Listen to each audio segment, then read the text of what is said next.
Bapak Ibu, saudara-saudari, para suster, bruder, frater, selamat Paskah. Sekali lagi selamat Paskah.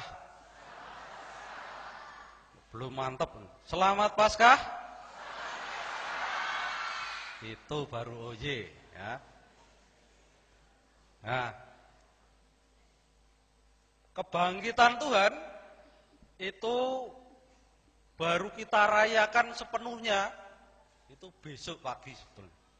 Sekarang ini kita masih berada dalam situasi ya harap-harap cemas, harap-harap pasti seperti itu. Sehingga secara liturgis kita wajib merayakan 2 kali, malam ini dan besok pagi atau besok sore. Jadi tidak benar kalau malam ini sudah, besok terus free. Tidak, tapi 2 kali. Karena besok itu namanya Paskah Kebangkitan. Ini malam Paskah, besok Paskah Kebangkitan. Nah, dalam bacaan Injil tadi juga diceritakan Maria Magdalena dan Maria ibu Yakobus serta Salome, ya 3 orang itu pergi ke kubur dan perginya itu pagi-pagi benar. Jadi mereka mengalami peristiwa kebangkitan itu hari Minggu pagi-pagi benar. Jadi besok pagi. Sekarang ini belum. Tetapi tentu kebangkitan Tuhan tidak pada pagi-pagi benar itu.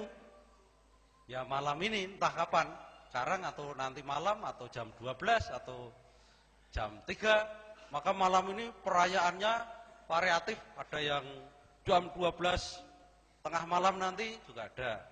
Jam 1 juga ada. Nah, saya mau mengajak merenungkan peristiwa dalam Injil ini.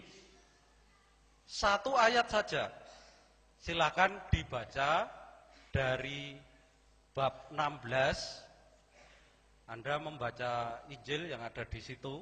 Kalau di teks tidak ada ayatnya, ya, yang berbunyi demikian. Ia mendahului kamu ke Galilea. Pergilah kemana pergi? Ke Galilea. Padahal ini peristiwanya di mana ini? Di Yerusalem. Yesus disalib di mana?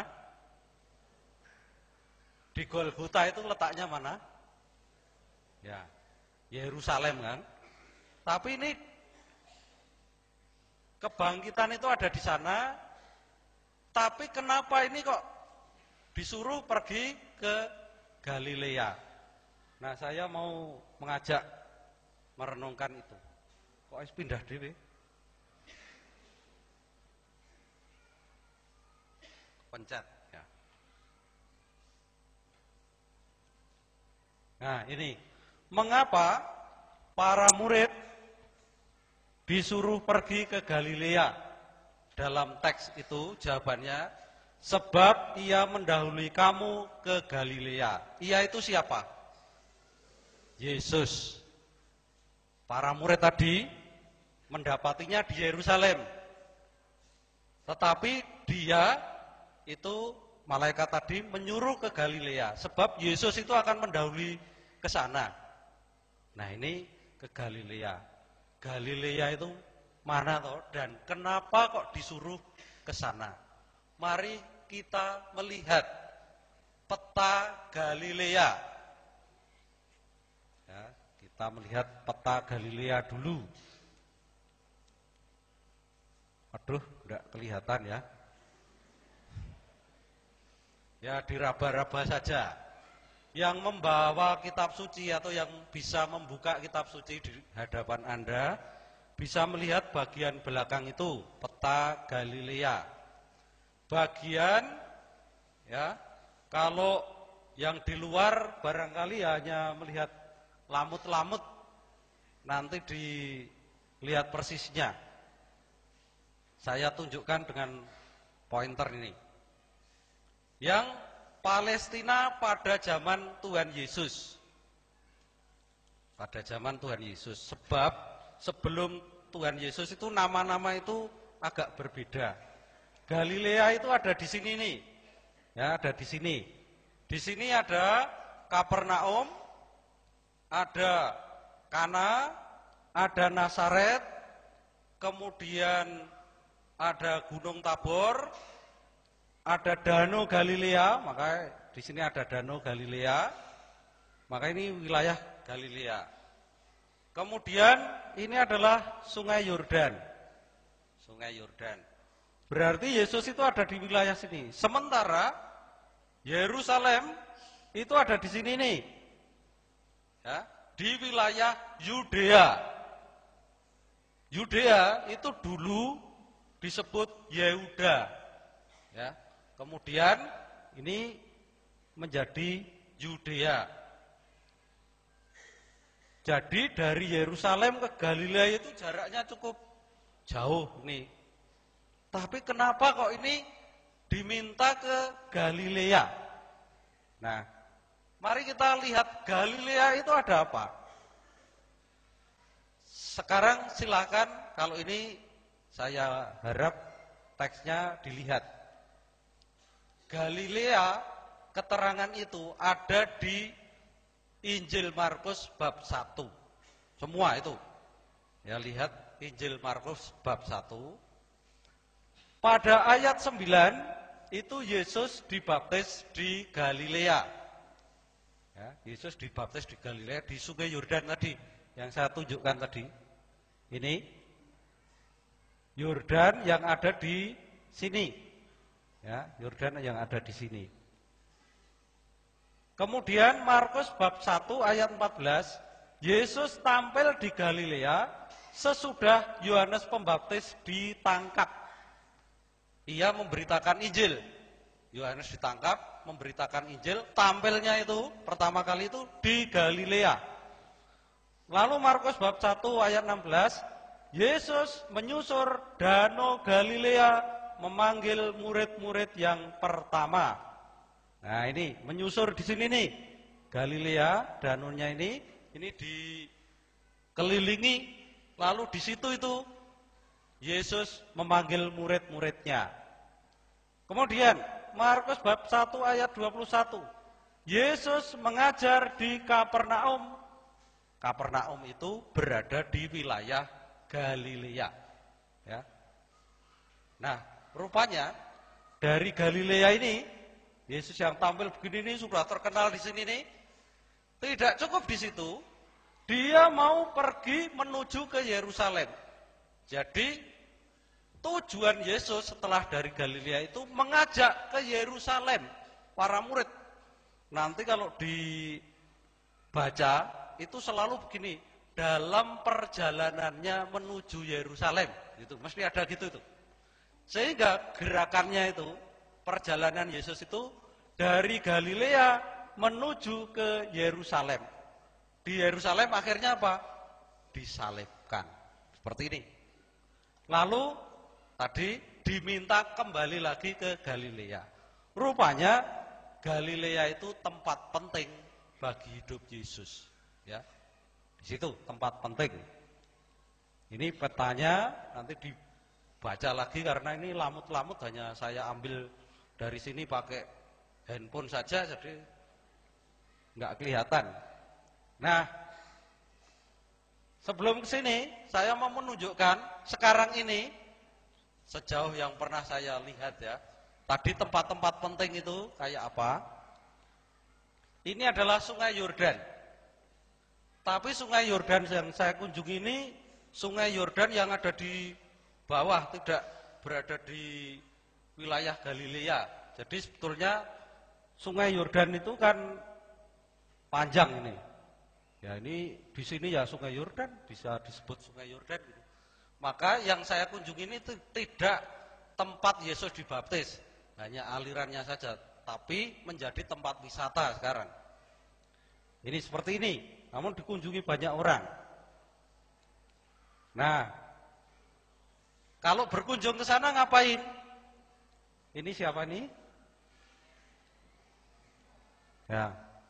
Ini mengadakan pembaharuan janji baptis. Ya, pada waktu itu ada kelompok pesiarah, lalu saya memimpin di situ untuk mengadakan pembaruan janji baptis. Lihat janji baptis yang akan kita perbarui itu apa? Mari kita lihat teks ini, pembaruan janji baptis. Ya, di situ juga sama ucapannya. Di halaman berapa? Halaman saya berbeda. Ya. Pembaruan janji baptis. Yang pertama, pertanyaan pertama. Sanggupkah saudara-saudari menentang kejahatan dalam diri saudara sendiri dan dalam masyarakat? Anda menjawab apa? Tenane. Sanggup ya? Apa artinya menentang kejahatan dalam diri saudara sendiri dan dalam masyarakat? Dalam diri sendiri itu apa kejahatannya? Kejahatan yang timbul di dalam pikiran itu apa? Perasaan curiga, a priori. Lalu kalau dalam diri sendiri juga hati, dengki, serai, perasaan ingin menjatuhkan. Ya. Lalu kalau dalam masyarakat, juga dari dalam diri sendiri, ngerasani, menggosip, ya, menggosip, semakin digosok semakin sip, itu gosip gitu. Nah ini yang seperti ini, menentang kejahatan dalam diri saudara sendiri dan dalam masyarakat. Jadi pembaruan janji baptis ini dulu Yesus dibaptis di Sungai Yordan ini, lalu mengadakan pembaruan janji baptis. Lalu yang kedua, sanggupkah saudara-saudari menolak godaan-godaan setan? Godaan setan itu apa? Dalam bentuk tahyul, perjudian, dan hiburan yang tidak sehat. Tahyul, setan. Setan itu ada di mana? Di mana? Di mulut. Nah, coba kalau Anda marah, itu pasti memanggil saudaramu itu. Nah, kalau marah, jengkel, hati bunek ini, bilang apa? Nah, sudah hafal toh? Nah, sudah hafal itu karena memang sering memanggil. Dalam mulut nih, dalam hati, dalam pikiran, bentuk tahyul. Ya Anda percaya pada klenik, pada dukun, pada akik. Ya. Ini akik sedang marak, berulang-ulang disebut itu. Sampai ada orang yang kungkum semalam gara-gara ingin cari itu. Dan lain-lain. Nah silakan nanti dibaca ini. Ya, ini pembaruan janji baptis di situ itu mengingat kembali bahwa kita pernah berjanji pada Tuhan Yesus untuk ikut setia itu. Nah, Yesus dibaptis di situ. Lalu Danau Galilea yang sekarang ini kayak gini nih, sudah diberi tanggul luas kayak laut. Kalau di sini ya danau mana? Bandingannya nggak tahu. Di sini banyak ikannya. Di sana ada restoran, namanya restorannya Petrus itu. Yang dimakan ya ikannya Santo Petrus. Katanya. Ya katanya begitu itu. Nah sekarang ada kapalnya. Dulu kapalnya nggak seperti ini. Yesus menyusur tidak pakai kapal ini, tetapi sekarang para wisatawan sudah naik begini nih, naik feri ini. Lalu Kapernaum. Nah ini Kapernaum. Di kota Kapernaum. Yesus mengajar di Kapernaum. Masuk, Kapernaum itu tempat ibadatnya orang Yahudi ada di situ itu. Ini skemanya, ya, atau petanya. Nah, sekarang ini tinggal puing-puing kayak gitu itu. Saya mengambil ini dari gereja. Gereja, ada gerejanya, lalu di situ Kapernaum ini. Ini Yesus mengajar di situ itu, di tempat ibadat orang Yahudi itu. Ini amat terkenal.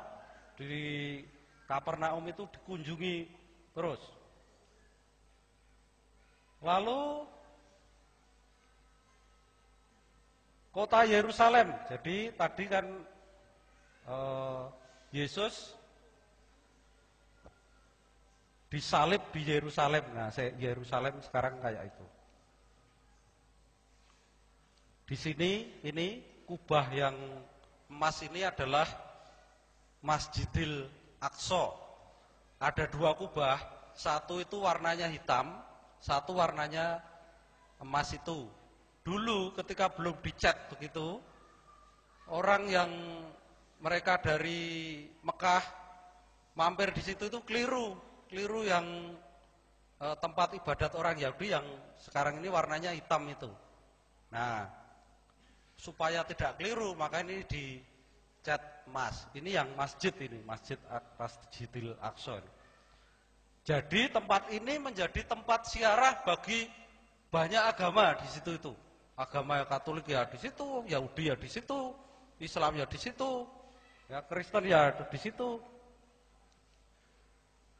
Nah, ini di sini dari Bukit Zaitun melihat tembok Yerusalem ini, ada di dalam ini.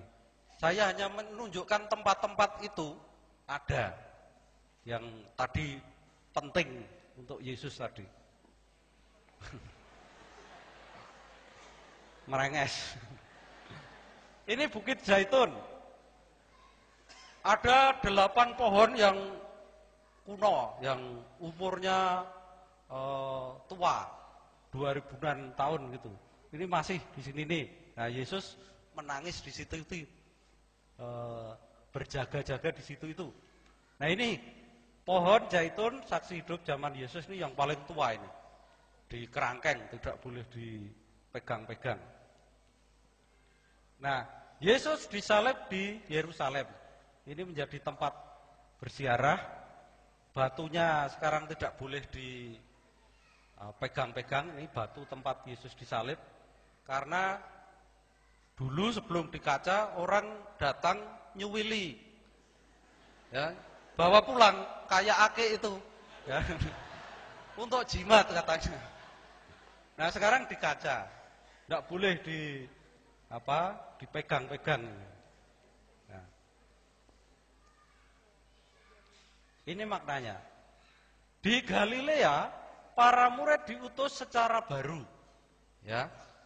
Tadi Galilea yang pertama itu Yesus mulai berkarya, lalu pergi ke Yerusalem. Nah Galilea yang kedua ini berbeda. Lihat lanjutan dari kisah ini, bab 16 ayat 15 itu berkata demikian. Pergilah ke seluruh dunia, beritakanlah Injil kepada segala makhluk. Jadi ini makna baru perutusan di Galilea. Kalau dulu di Galilea Yesus memanggil para murid untuk kemana? Diajak pergi ke Yerusalem. Dari Yerusalem mengalami shock, mengalami Yesus kok wafat, kok mati.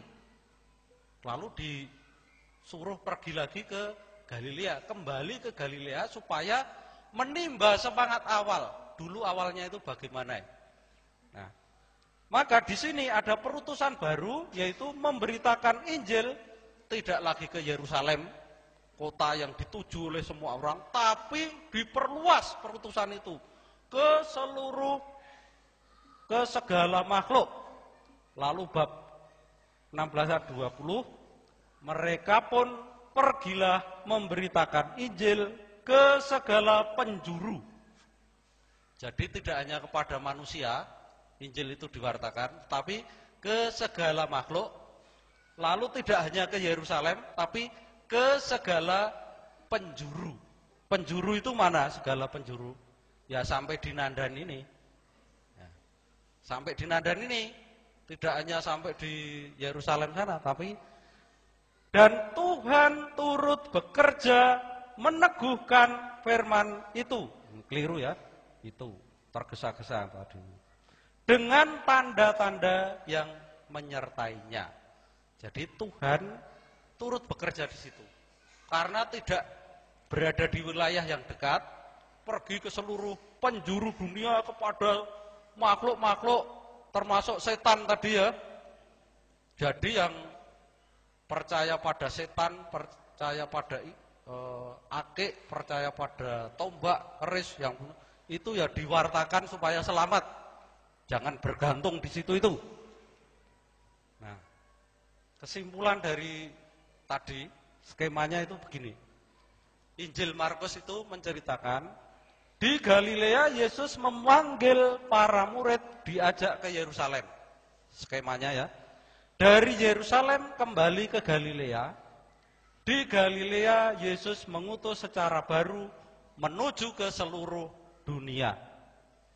Maknanya bagi kita ikut dalam kelompok Galilea baru ini. Karena kita ini termasuk penjuru dunia. Kita termasuk segala makhluk. Ya, makhluk yang ada di Nandan ini, makhluk yang ada di Indonesia ini, diutus secara baru memberitakan Injil ke segala makhluk dengan kesaksian hidup. Jadi makna bagi kita diutus untuk memberikan kesaksian hidup. Dengan pesan, jangan takut, tetapi yakinlah, sebab Tuhan turut bekerja menyertai kita dan meneguhkan kita dengan firman-Nya. Mari berbuat baik dengan kesaksian hidup kita. Jangan takut berbuat baik. Tidak usah ragu-ragu, yakinlah Tuhan mengutus kita untuk berbuat baik kepada siapapun, kepada apapun, kemana-mana, di mana-mana. Tidak usah pilih-pilih tempat. Perbuatan baik kita menjadi tugas perutusan saat ini dengan memberi kesaksian hidup. Ceritanya habis di situ itu. Sekarang saya mau merefleksikan diri saya. Sharing, ini yang berikut ini tidak usah diikuti.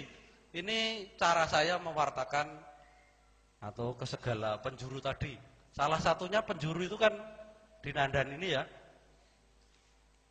Nah, ini mana ini? Ini Galilea baru bagi saya. Saya ya diutus kemana-mana, nanti tidak hanya di sini.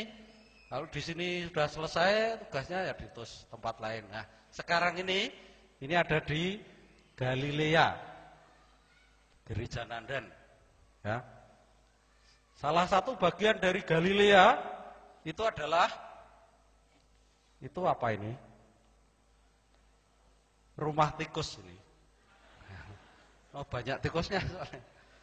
Pastoran ya, ini pastoran. Ternyata kalau di foto itu bagus. Nah, dari Galilea itu ke Yerusalem gaya baru. Naik kuda ini. Waktu itu dari Bruderan ke. Nah, tugas perutusan bagi saya, selain ini merayakan Ekaristi begini ini membawa kegembiraan banyak orang toh. Saya hanya naik kuda saja sudah banyak orang senang itu. Padahal saya takutnya minta ampun ini. Nah, lihat kan tidak ada senyum kan? Karena takut itu. Nah, kemana? Naik kuda untuk bernyanyi.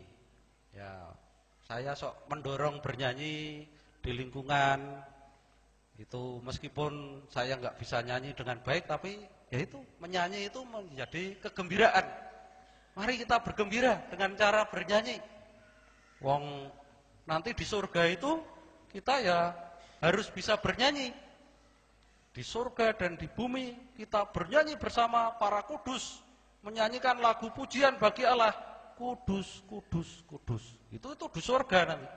Coba nanti menjelang doa syukur agung itu, para malaikat dan seluruh para kudus bernyanyi memuliakan Tuhan, lalu menggemakan madah pujian, kudus, kudus. Kita ikut di situ itu.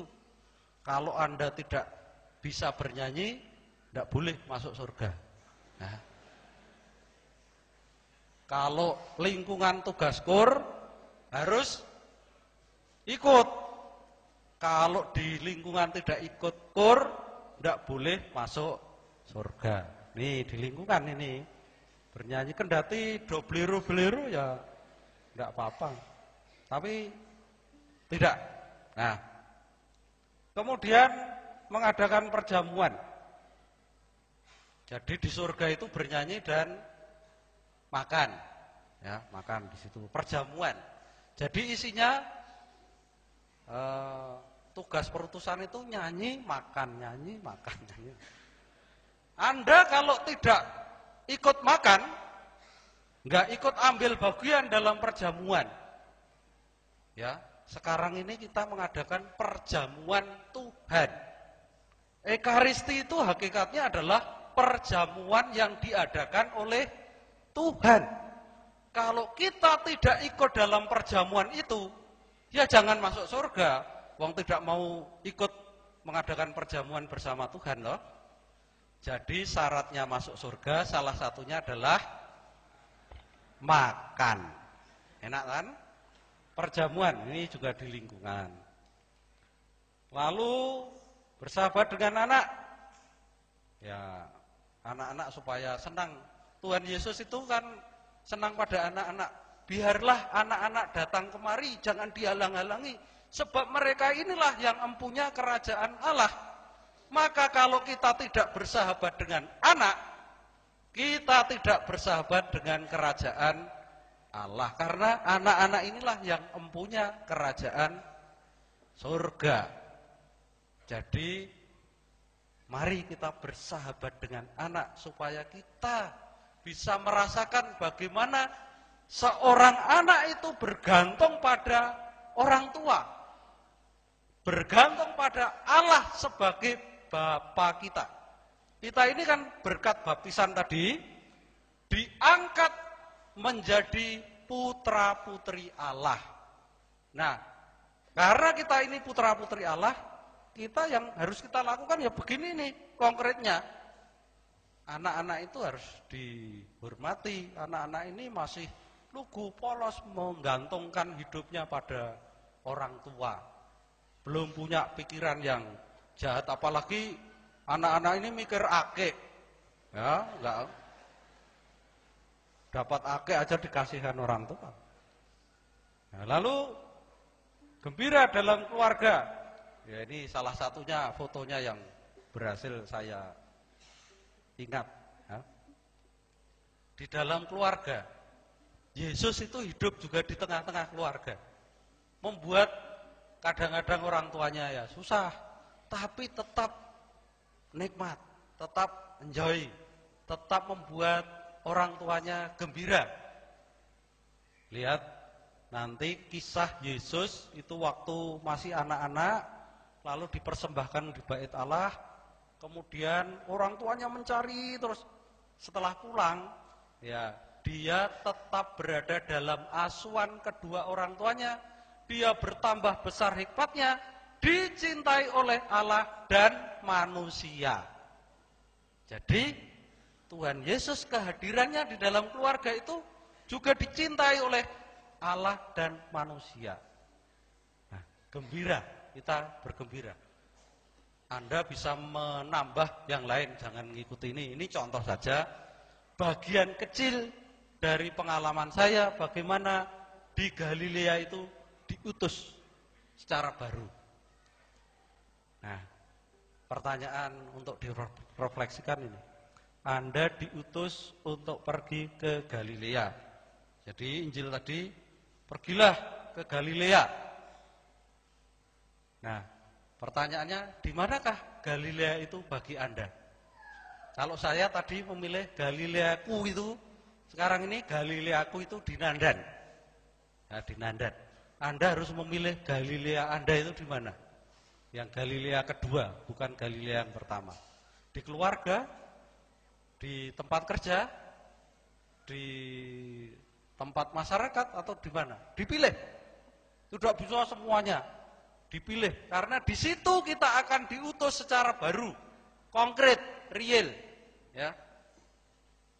Pergilah di situ itu, di Galilea tadi, katakanlah kepada yang lain. Nah, di Galilea itu Anda mau menjumpai siapa? Galilea Anda itu mau menjumpai siapa? Di komunitas Anda, kalau suster ya di komunitasnya, Galilea itu di komunitasnya itu, frater ya juga demikian, di Wismanya sana, Galilea ya di lingkup ini juga, Bruder juga demikian, Romo ya di pasturan, kalau Anda di tengah keluarga. Tapi mari kita pilih Galileaku ini yang disuruh pergi, pergilah ke Galilea, harus saya pilih. Katakanlah kepada yang lain, ia mendahului kamu ke Galilea. Yesus berada di sana. Karena kita ke Galilea itu akan berjumpa dengan Yesus. Para murid dari Yerusalem jauh-jauh pergi itu ke Galilea untuk apa? Bukan untuk bernostalgia di sana, tetapi pertama-tama karena ia mendahului kamu ke Galilea. Jadi mereka ingin berjumpa dengan Yesus. Dan perjumpaan dengan Yesus itulah yang membuat mereka hidup secara baru. Mengalami tugas perutusan baru. Mengalami semangat baru. Mengalami kebangkitan. Dan itulah makna kebangkitan bagi kita semua. Anda setuju? Carilah Galilea itu. Dan jangan takut, karena Tuhan menyertai Anda. Tuhan meneguhkan Anda dengan firman-Nya. Tuhan turut bekerja sampai dimanapun kita berada untuk mewartakan Injil. Dimuliakanlah Tuhan Allah sekarang dan selama-lamanya.